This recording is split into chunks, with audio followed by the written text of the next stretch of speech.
please rise for the Pledge of Allegiance. I pledge allegiance to the flag of the United States of America and to the republic for which it stands, one nation, under God, indivisible, with liberty and justice for all. If you'll remain standing, please, for the invocation. Reverend Nelson, thank you.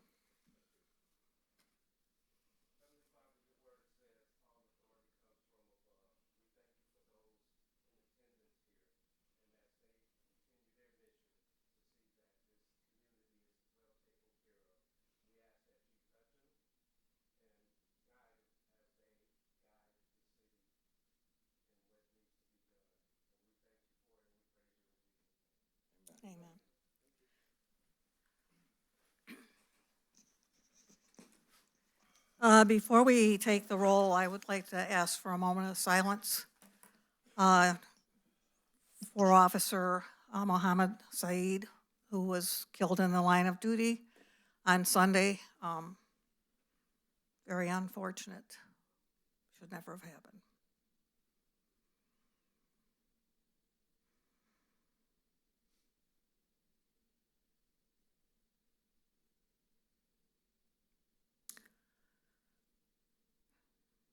Thank you.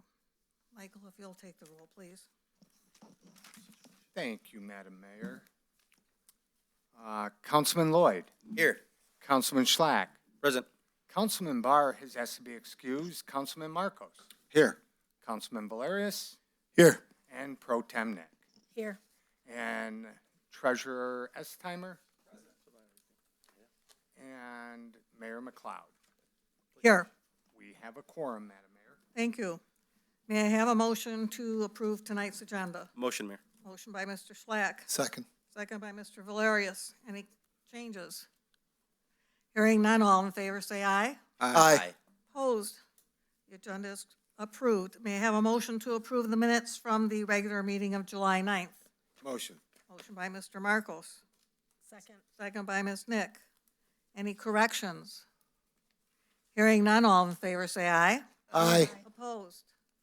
Minutes are approved. Organizational business. We will start with the city treasurer. Good evening, Mayor and Council. Ladies and gentlemen, I just have 4 items for you. According to our finance director, the city collected 99.51% of the budgeted taxes, and those taxes are still coming in. Thanks to our finance staff clerks, Sadie and Kristen, for working the lines as efficiently as possible. As a reminder, if you arrive and there's a long line and you are paying by check, the secure drop box out front is always available. That being said, with only one clerk on duty at a time, I recognize that the line gets very long from time to time. As a possible solution, Mr. Kibbe and myself are meeting with reps from a company called DivDat. It's a bill payment kiosk service to research adding a kiosk in our lobby. And speaking with treasurers in nearby communities, this has been a great addition. This would allow cash, check, credit, all those payments at no additional cost to the residents. More on that once we meet and we have a proposal, and we'll bring it back to the city council at that point. Number 2, our assessing team met this month with our July Board of Review. And as a result of that meeting, I've made all the necessary adjustments from those sessions and sent out revised bills yesterday to those impacted residents and businesses. So be on the lookout for that. Number 3, residents who signed up for our ACH option, where we deduct your tax payment from your bank account, will see those withdrawals the first week of August. And lastly, as a reminder, summer tax bills are due back to the office here by August 15th. Again, those can be mailed, dropped in our secure drop box, or brought into City Hall Treasurer's window. Thank you very much. Thank you. Does anyone have any questions of our treasurer? Hearing none, we will move on to the city administrator's report. Good evening, Mayor. Good evening, Mayor, Council, residents. A few updates. Pinecrest Drive project, the work continues on the crossovers and the sidewalk ADA ramps. Still will be a few more, I hate to say a few more weeks, probably at least a month and a half at least on that project to continue. The bridge project on the Reek Road at the Sexton Kilfoyle Drain is scheduled to start sometime next week. The M39 Service Drive Bridge project over between O'Connor and Euclid Avenue has started. M39 Service Drive is now closed at Van Born Road. Concrete sectioning, Savone Cement is currently working on the Roslyn Avenue and Sherborne Avenue area for some cul-de-sacs. Reconstruction of the Wick Road, this is going to be from Pelham Road to the railroad tracks, and Herrick Street from Pelham to the cul-de-sac is scheduled to start the second week of August.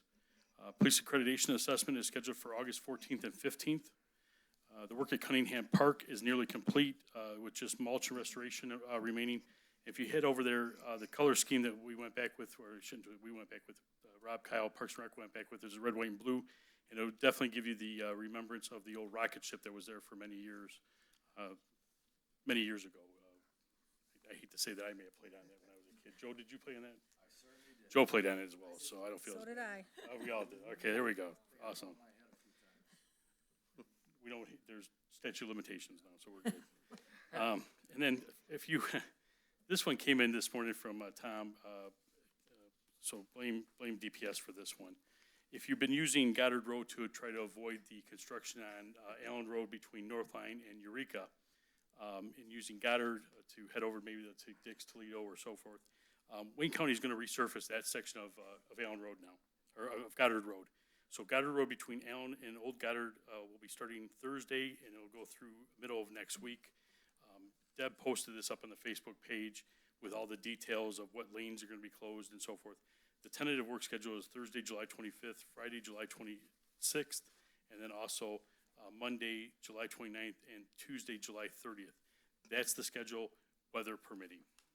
So again, if you think you're going to use that route, they've got other means. So don't let anybody know what your alternate routes are, because if you let that out, Wayne County will ultimately take that away from you too. So that is everything I have. Thank you. May I have a motion to accept and file the administrator's report? Motion by Mr. Valerius. Second. Second by Ms. Nick. Any comments or questions? If I may, I'm sorry, through the chair. Did you get an update on the Reek Road resurfacing? I've had a lot of people asking about the bridge. Yeah, that's going to close sometime next week, and I say sometime because it was scheduled for the end of July. Tom said it may be the first couple days of August now. I know they moved it a couple times. Which for my luck was just have to be next week. Right. Thank you. I kind of covered both. But yeah, unfortunately, and that's going to cause a lot of havoc for everybody in the neighborhood as well. Any other questions? Hearing none, all in favor say aye. Aye. Opposed? Accepted. We now come to public comments. If you're coming up to speak, we just need your name and the street on which you live, not your exact address. We ask that you not make any personal comments and that you keep your comments civil. Right here. There's a button on the bottom to turn the mic on.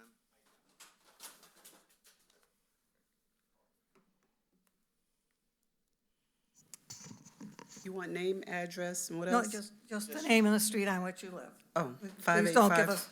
5854 Balfour off of Van Born. So I know that No, there, ma'am, please. I'm sorry. We just want your name and the street name. Okay, Phyllis Gardner, Thank you. Balfour. Thank you. Okay, so I know that there's a transition going on between the trash collections and Priority and GFL. I know a lot of municipalities are being affected. However, I think my area is a little different.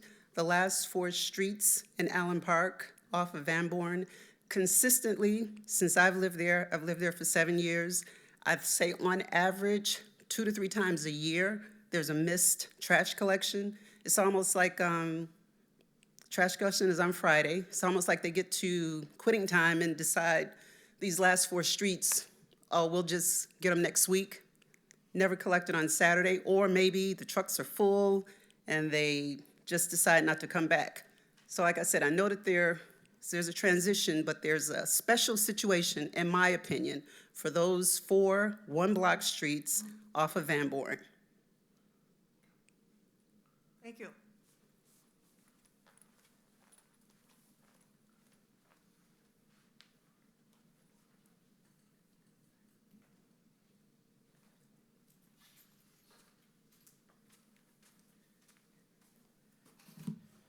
Hey, Mayor and Council, sorry, Wayne Albright, Promenade Avenue. Back in 1995, I was the first canine officer in Allen Park. I was loaned out to the FBI on a special drug task force from time to time. Because of that, my dog Magnum seized millions and millions of dollars in drugs. Also, cash, $4 million, over $4 million in cash that was seized through the FBI drug task force. Now, when that money came back and was counted, it never went to just one person. All right, we had multiple people that would count that money. There were tally sheets. It was gone over and over again because that's kind of important to get it accurate. One of the reasons why we did that was for honesty, accountability, transparency, and mainly because you just don't want to be accused of stealing from drug cartels, right, and stealing money. And this is a common practice with all police departments. Anytime you're dealing with money, you usually have two people, at least two, that are counting it for accountability purposes. So my question here is that why, when we talk about fundraising in the police department, why does the chief of police that we have now currently not fall under that simple guideline? For the last 4 years, we know that there really hasn't been any permits pulled. We don't know where money goes when it comes to fundraising. And for all we know, it goes into his pocket and maybe even pays his personal bills. Sir, I mean, sir, we yeah. ask that you not make any personal Okay. statements. I think you've made some other statements that you need to be cautious Okay, about. all right. Please. All right, sorry about that. So my question then is, where's the accountability? I know that I don't think that I think he's smart. I mean, he's gone to school. The city's paid for all his schooling, so he's a smart guy. So the question is, does he not know the rules, or is he just doesn't care, right? And he's above the law. It comes down to when he attacked me because I brought these issues up about accountability, he attacked my family. And that's plain and simple. There's business owners that are gonna come forward and explain that if they haven't already. And so he knows that he can't do that. That's kind of a standard practice. You can't slander and defame people in the city. And so did he do it because he thinks he's above the law? I don't know. It's the same goes with the Facebook page that we've all seen, where he solicited money for personal gain. Mr. Albright, Yes.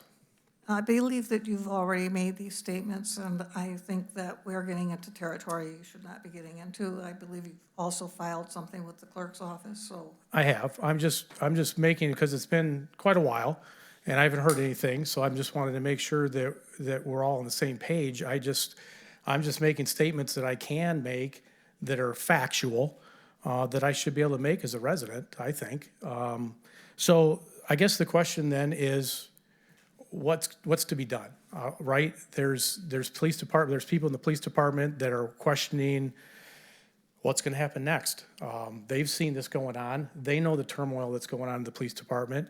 I don't know if you're aware, but back about a year and a half ago, the police department even filed a letter, a vote of no confidence with our police chief. It's the first time that's ever happened in the city, anywhere that I know of. That's factual. They couldn't do anything with it, but that tells you what's going on internally in the police department that I'm worried about. And the only reason why I come up here is because they call me constantly complaining about what's going on. And I don't fall under their jurisdiction. I'm not a cop anymore, so I feel that I can at least talk on behalf of the guys there. They deserve leadership that will follow the rules and will lead them forward in the right direction. I think not doing anything or waiting till the chief retires is sending a bad message, is sending a message to the rank and file that if you're in a position of authority, you can do what you want. Your time is up. Okay. Thank you. Thank you, Mayor.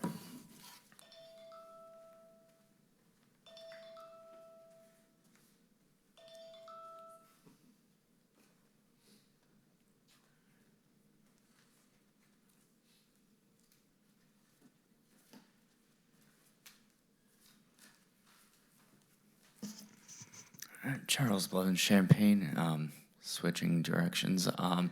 First off, I want to hope, just advertise that we have our street fair coming up August 2nd, August 3rd. So I hope everyone, council and residents and everyone goes out and supports that. And then also, I know with construction going on, it's another street that weekend where can't drive down. So more maze of driving area. Also, as a past election worker, I want to say to everyone that goes out to vote in August and November, please respect those who are working. They're your neighbors. They don't care how you vote and all that stuff. They just want to make sure you go out and vote, have your ballot in. So please respect them. And also the clerk's office and city hall. And just, again, as we all saw in the last week, life is too short sometimes. And we should always respect everyone and whether who they are. And I want to thank our public safety, police, fire, DPS, even those who work for our city on a daily basis. As a security guard, it's one of those things where like you just got as I always say, stay positive every day because you don't know what tomorrow will bring. You don't know what people are going through in their personal lives. But again, just keep on supporting Allen Park. The businesses downtown, and advertise. You guys want a new fire station? Some things are happening tomorrow and the next couple weeks, so advertise some of that stuff. And then again, we have a digital sign at the library. Advertise on there, not just the library stuff, but city stuff as a whole. 'Cause since we couldn't get one in front of City Hall, and I'm not in, but it's again, communicate as much as you can as representatives. I do see that about the garbage situation. I know it's slowly getting better. I know it's not just Allen Park, it's everywhere. But again, as representatives, again, just keep communicating with the residents, and God bless and stay positive. Thank you.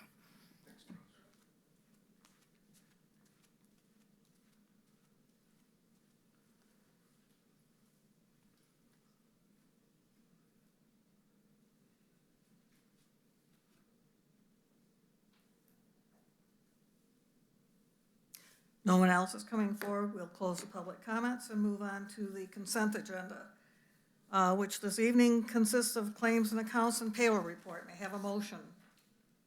Motion by Mr. Marcos. Second. Second by Mr. Lloyd. All in favor, say aye. Aye. Opposed? We'll pay our bills.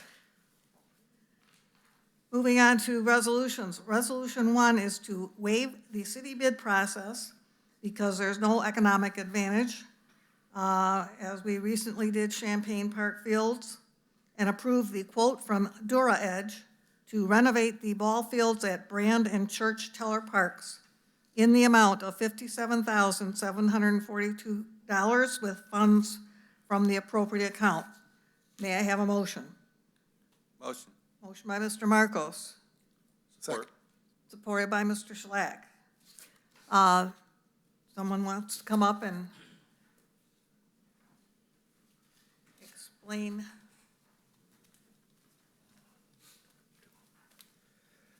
Good evening, Mayor and Council. Before you tonight is just a continuation of Rob and myself's baseball field renovations throughout the city. With these two diamonds pending your approval, we will have 2 left, and it'll be Real Park and Cunningham Park will be the last 2 in the city. And then all 11 fields have been redone, plus the high school and the middle school being turfed. So all the fields in the city will have been redone in the last 5 years. And then we can continue on with our hopeful plan in 2 years to start with the big pricing now with all the large renovations. We were told with the pricing we're spending now, we could do all the fields for this cost. It's just general maintenance every 3 years to get it regraded and retouched up. So, and I did text the guy from DuraEdge pending your approval tonight. If you guys do, first week or two of September, they can get it done. Does anyone have any questions? Hearing none, all in favor, say aye. Aye. Opposed? Resolution is approved.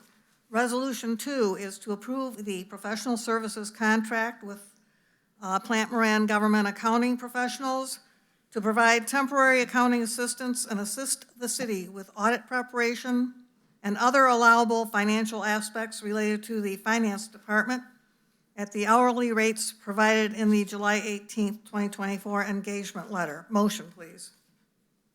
Motion, Mayor. Motion by Mr. Lloyd. Second. Second by Mr. Valerius. If I may, through the chair. Yes. The purpose of this will be to assist the city as we go through the process to fill the finance director position. But as we do have a number of important aspects that do need to be completed, including preparation for the annual audit. Bigger issue that comes about with Plant Moran Government Accounting Professionals, PM GAP is what they are referred to, is that they can only provide certain aspects of the audit prep because Plant Moran is the auditor that the city has. So they cannot touch on certain aspects. Those have to be handled elsewhere. We'll address that in another item here.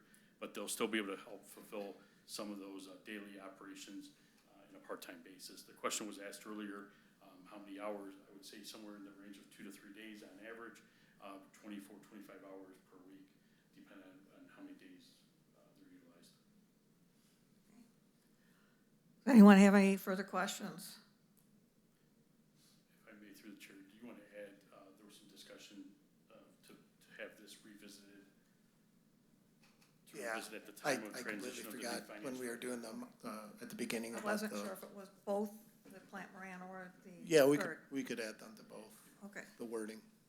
so we will add wording to both Resolution 2 and Resolution 3 to the effect that the agreement will be revisited upon the hiring and transition of a new finance director.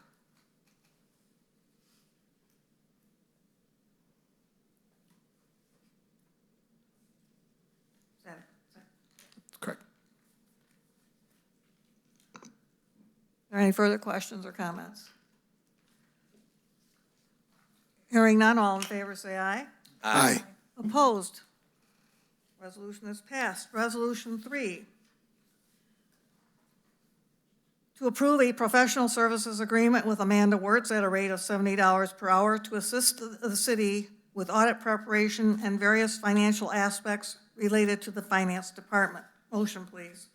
Motion, Mayor. Motion by Mr. Lloyd, Support. supported by Mr. Marcos. If I may, through the chair, Yes. this goes a continuation of the previous item with PM GAP, as they'll be able to fulfill some aspects of the audit preparation. This proposal here would ask Amanda to come back in a part-time basis, somewhere in the range of 8 to 10 hours per week, to help prepare the audit for the items that Plant Moran cannot, or PM GAP cannot touch on. The hourly rate would include for her to be a 1099 employee, so she's responsible for her own taxes, not on the city's, no city portion of the taxes. And again, the preparation of the audit, but also there's going to be some financial components included in the in a bond for the fire station that we'll need to go through and have financial representation as we discuss the bonding that she'll be able to help with as well. She knows the information more vividly than anybody else will be able to help. And I would ask that this one also include the same wording in a roundabout way to be revisited at the time and transition of a new finance director being hired. Any comments or questions? Hearing none, all in favor say aye. Aye. Opposed? Resolution is approved. Thank you. Resolution 4 is to approve the professional services contract in the amount of $18,500 with the Michigan Municipal League Executive Search for the recruitment of the vacant finance director position. Motion, please. Motion. Motion by Mr. Marcos, Second. Second by Mr. Valerius. As a member of the MML, Michigan Municipal League, we're able to contract with them at a reduced rate, in which we are looking at. They offer 3 levels of service, the basic, typical, and enhanced, and each one would depends on what type of position you're looking for. The basic would probably work for us, but I think with there's the difficulty in trying to find a finance director position right now, or find the people to fill those finance director position.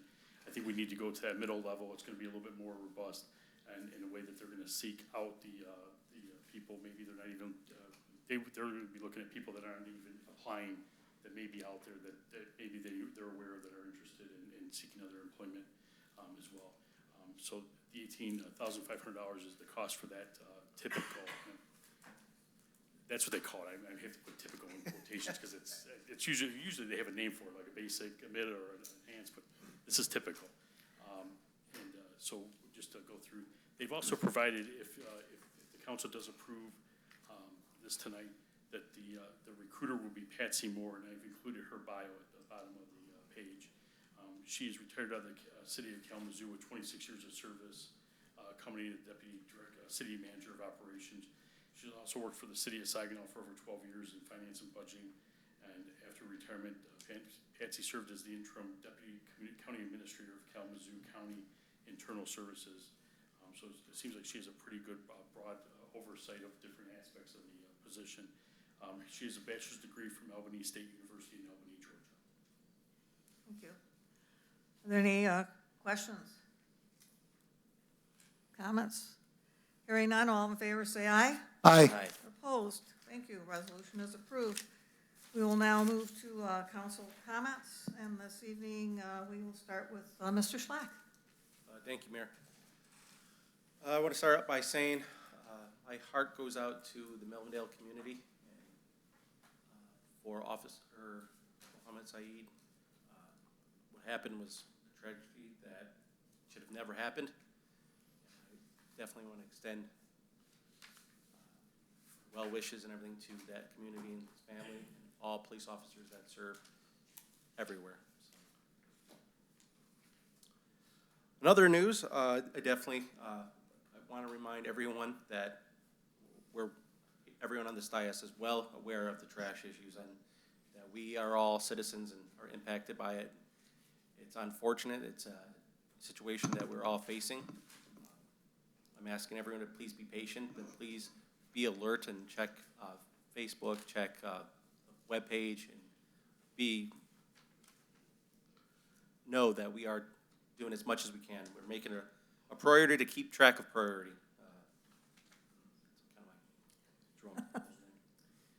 So, on happier news, I'm looking forward to the street fair. Hopefully I'll see everyone out there, and definitely come out for August 2nd and 3rd of next week. It should be a great time. Expect to have some new bands that haven't performed in our city yet, and hopefully new vendors that haven't performed or came. So it should be a fun time. So I hope to see many out there, and I will talk to you then. With that, Mayor, I yield. Thank you. Thank you. Mr. Lloyd. I'd like to add my condolences to Councilman Schlacks and the mayors. It's something that we do. We have new officers come up here, and we all thank them for their service and tell them to be safe. But it's something that when something like this happens so close to home, it drives home how dangerous of a job it is.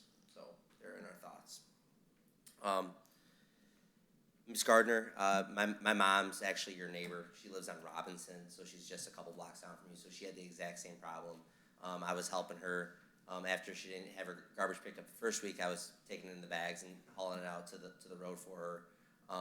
So definitely know, to your point, your neighborhood is a unique problem, and it's something that we brought up in our work session before we came out here. It is a byproduct of the fact that it is that Friday pickup day. So Monday they get a little bit behind, Tuesday they're picking up Mondays, Wednesday they're picking up Tuesdays and a little bit of Mondays, and then by the time they get to Friday they just kind of rolled over. I am going to add my voice to yours, reach out to Priority and just make sure that as they are getting caught up, making sure that we're giving equal access and service to all of our community. I don't want you to feel ignored. I know that that's the feeling. My mom probably called me 7 times this last week. It's something that we're definitely aware of, and we'll make sure that Priority doesn't let that happen again. So thank you so much for coming today and bringing that issue to us. Thank you. That I yield. Thank you. Ms. Nick?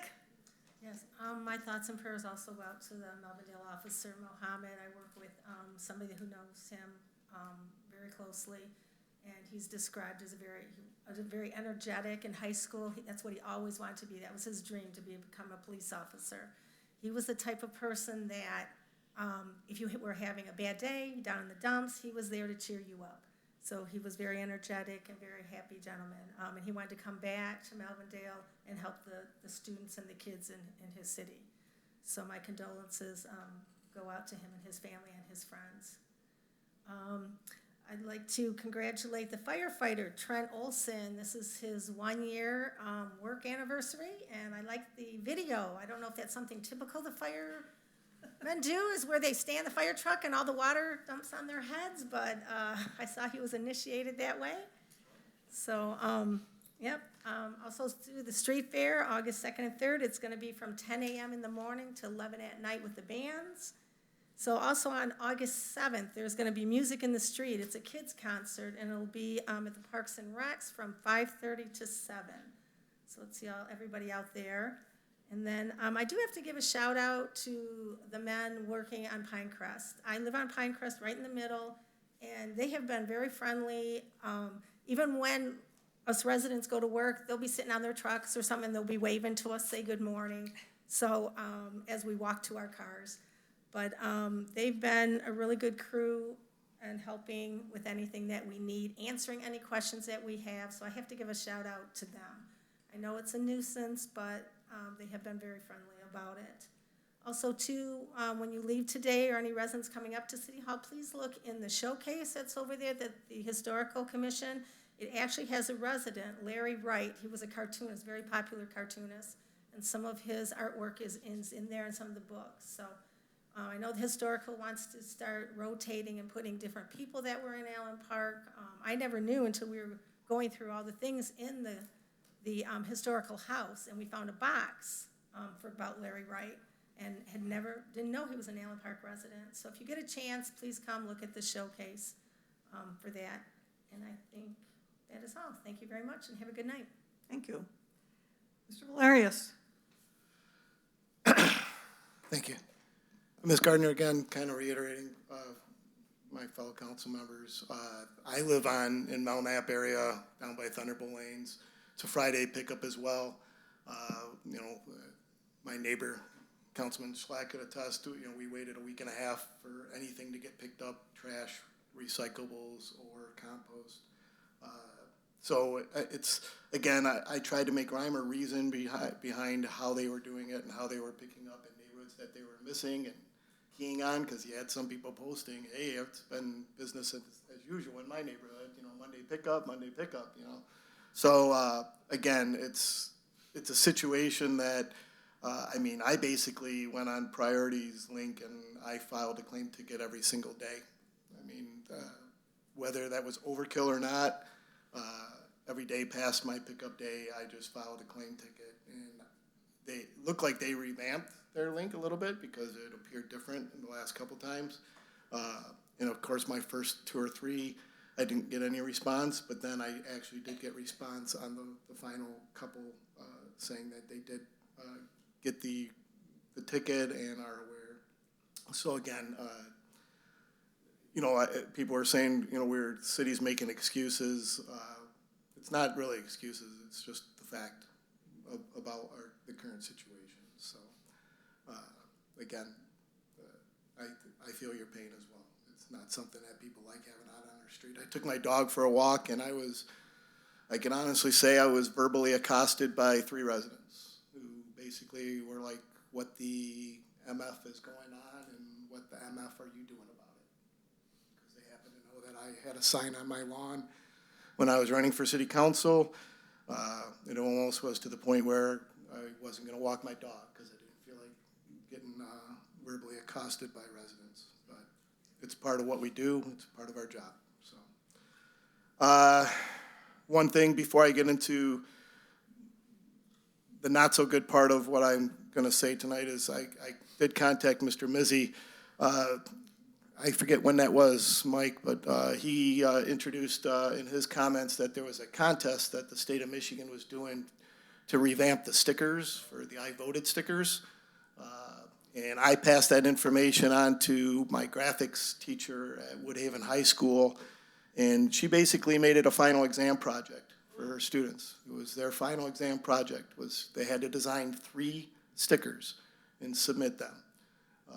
One student, a senior, upcoming senior, or I think graduating senior, submitted one, and it is now being voted on as one of the top choices at the high school level.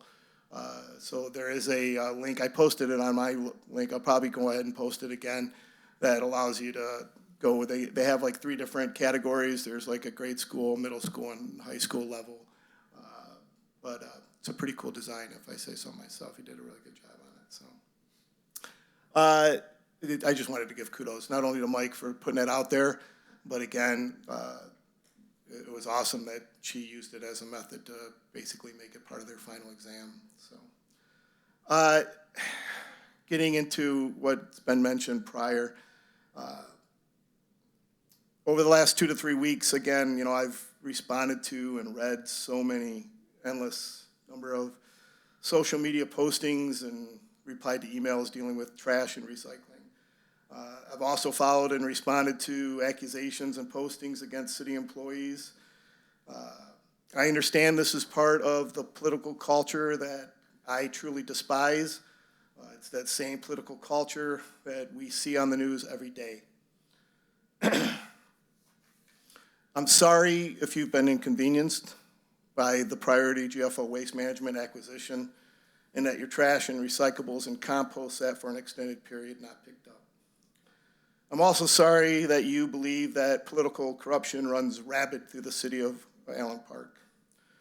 I'm sorry that you may feel that some of the individuals sitting up here who voluntarily ran for an elected position to serve the community they love and call home are involved in some fictitious, diabolical scheme to undermine the citizens and drive the city to ruins. I was elected to city council in 2019, re-elected in 2023, and will be term limited out in 2027. I encourage those who are so critical and find it so easy to disrespect, attack, and create their own narratives around those who serve Allen Park, run for office. Run for a council seat. Run for mayor. Volunteer time on a commission. Do something more than posting misleading information and stirring the pot of negativity on social media. If that offends you, well, I'm sorry. What deeply saddens and amazes me is that in the same span time since the whole priority GFL debacle occurred, 3 law enforcement officers were gunned down and killed in the line of duty. Not much posting on that. Oakland County Sheriff Deputy Bradley Reckling died June 22nd when he was ambushed, shot, and killed. Hillsdale County Sheriff Deputy William Butler Jr. was shot and killed on June 27th while assisting with a traffic stop. And most recently, Melvindale Police Officer Mohammed Saeed was shot and killed while pursuing suspects. He was 23 years old. To date, there have been 80 line of duty deaths of police officers in the United States. 7 in January, 15 in February, 10 in March, 25 in April, 8 in May, 9 in June, and 6 in July. 78 men and 2 female police officers who swore to protect and serve you and I were killed doing their job. Their average age was 39, and their average tour of duty as a law enforcement officer was 11 years and 4 months. Again, I apologize for all the stuff going on in our city, but I'm most sorry for the families of those 80 men and women who woke up in the morning, put on that uniform, pinned on that badge, maybe said goodbye to their spouse and their children, and never came home. Unfortunately, we live in a society where a great many people disrespect the same men and women who pledged an oath to protect and serve them. It is terribly sad in so many ways. My prayers go out to Officer Saeed's family and friends, and to all those police officers and families who lost their lives in the line of duty. I also pray for all police officers who serve and protect us each day.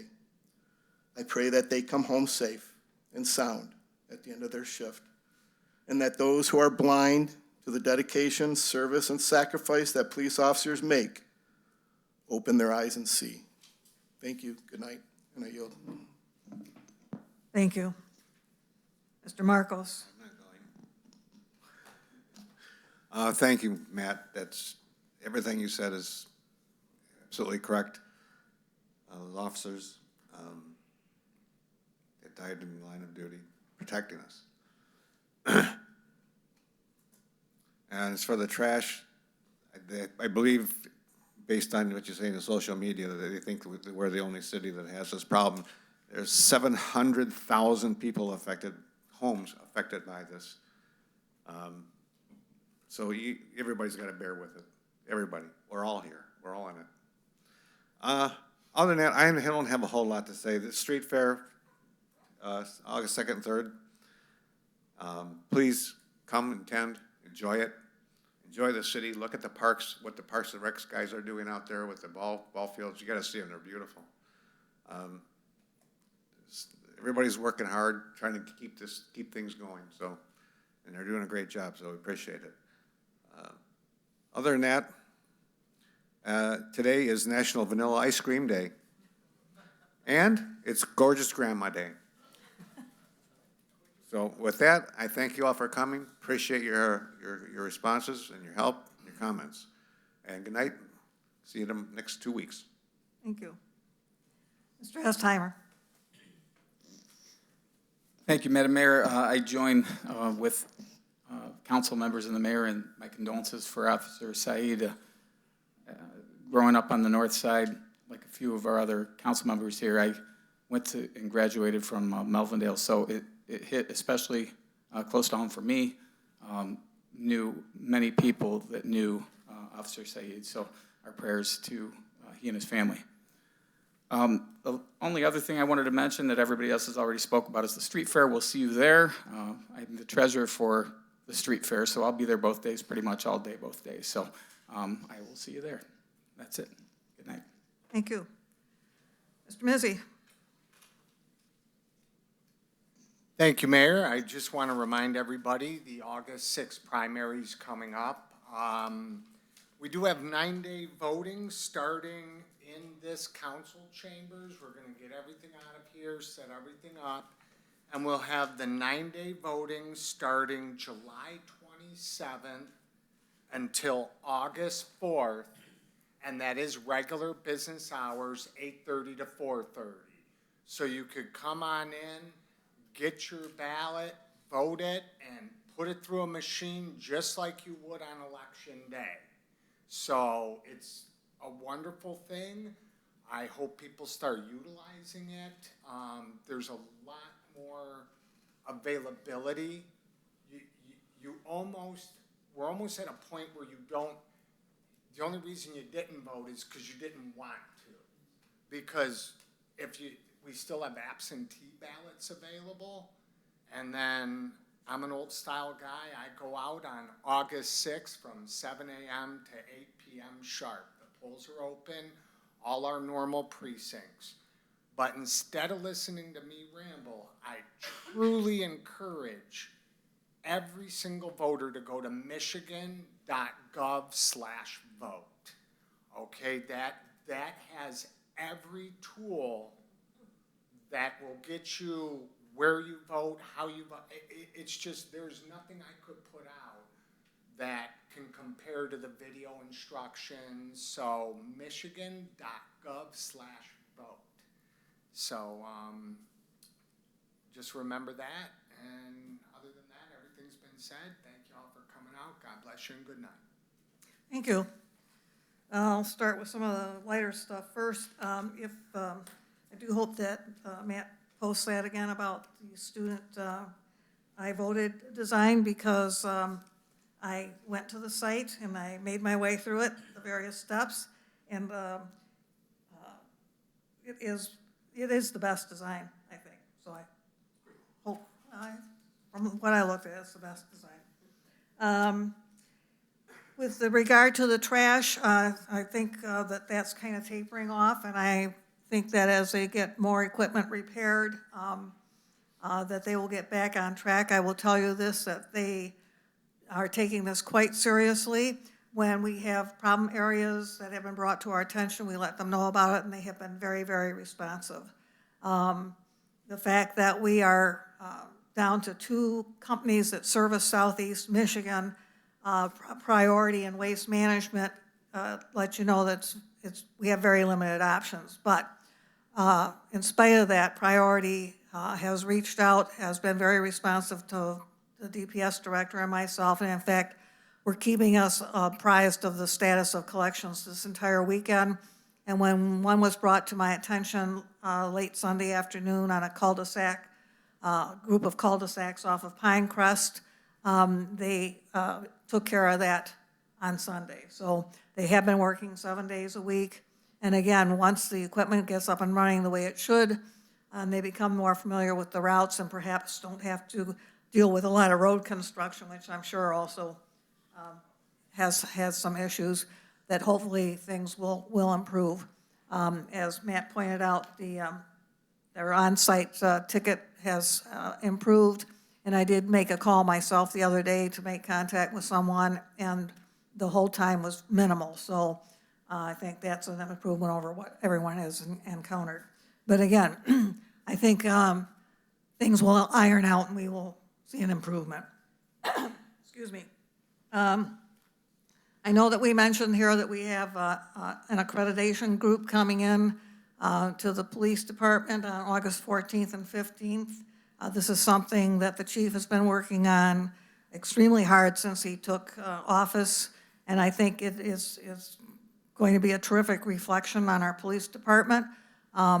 It is a goal that to be achieved and to be maintained, so very thankful for that.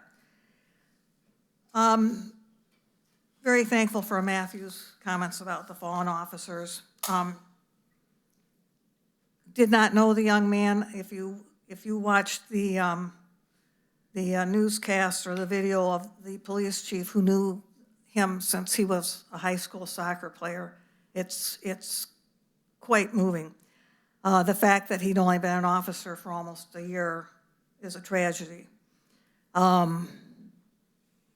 The real tragedy, however, sometimes when I look at things of this nature, is a question that comes into my mind frequently, unfortunately, is that who exactly is the law protecting? Because sometimes when I look at a case like this, I'm not sure it's protecting the people who need to be protected.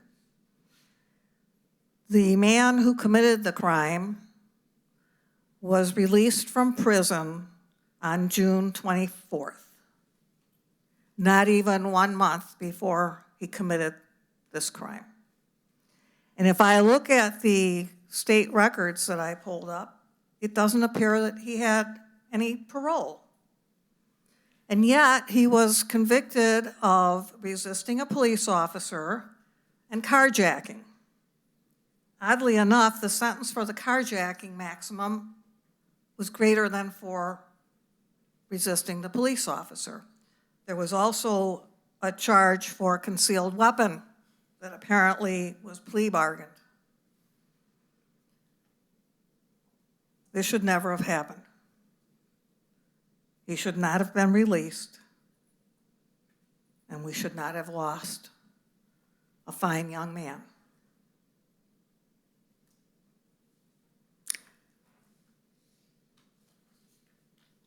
I will call for an adjournment. Motion by Mr. Valerius. Second by Mr. Marcos. All in favor? Aye. Opposed? Thank you. We are adjourned at 6:54.